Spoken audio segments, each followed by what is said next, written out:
experience Dutch people and then in maritime walking French territory while being on an island? Or simply, can you imagine having the privilege to obtain French and or Dutch citizenship while being neither born in France nor in the Netherlands? Well, this has been my life experience just being born on St. Martin.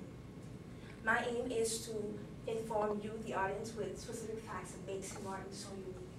It is 37 square miles, but it provides both its inhabitants and its visitors with the opportunity to experience three distinct cultures: that of France, the Netherlands, and St. Martin's itself.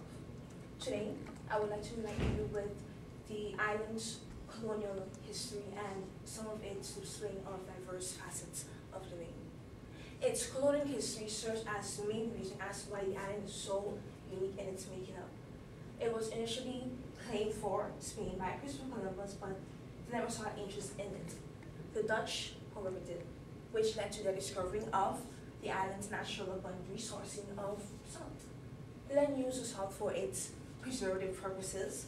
The Spanish, hearing of this, wanted the island back, which they eventually did by getting rid of all the Dutch people on it. The Dutch tried to reclaim their lost possession, but they failed. But in 1647, the Spanish decided to leave the island, leaving the island to be occupied by the French and the Dutch. This can be cited from geographia.com. The French and Dutch began setting up their establishments on the island, and the way they actually partitioned the island is sort of a great story, actually. Legend has it that supposedly they had a contest. The French and Dutch met at the eastern part of the island, and the French headed towards the northern part, and the Dutch had the southern part to cover. Where they meet, this would be the drawing point where they would divide the island. The French eventually won, claiming 2/3 of the island, and the Dutch lost, claiming 1/3, due to the Dutchman's reasoning for drinking rum and having to sleep off the effects of the rum. Now, in 1647, on top of the Mount of Concordia, they signed a treaty, which both sides agreed for more than 250 years now that residents of each side can move commercially active without the services of anyone stopping them.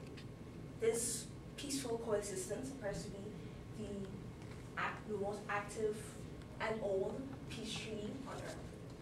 The French is considered to be European territory as it is part of Europe, while the Dutch is under the Dutch kingdom, it is not considered European territory.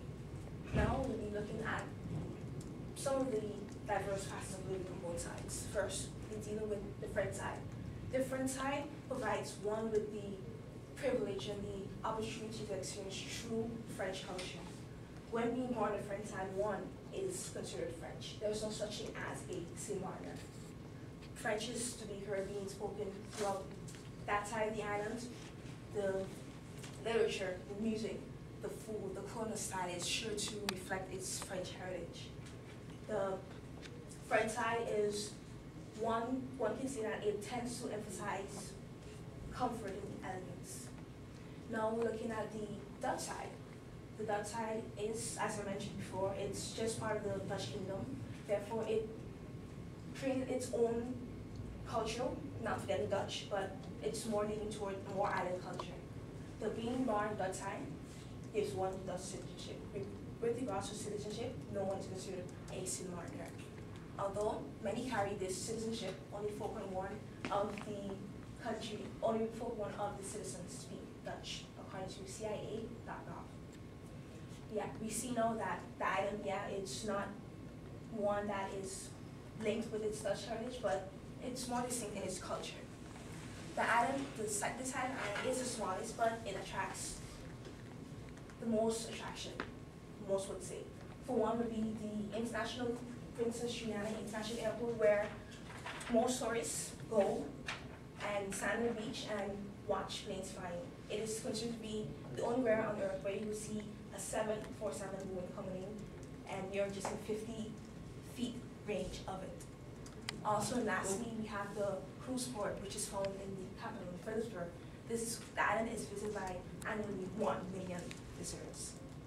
In conclusion, I want to leave you guys with this one fact. The island is 37 square miles, which most would consider a lot, but it provides one with the opportunity to experience three cultures, that of France, the Netherlands, and Denmark.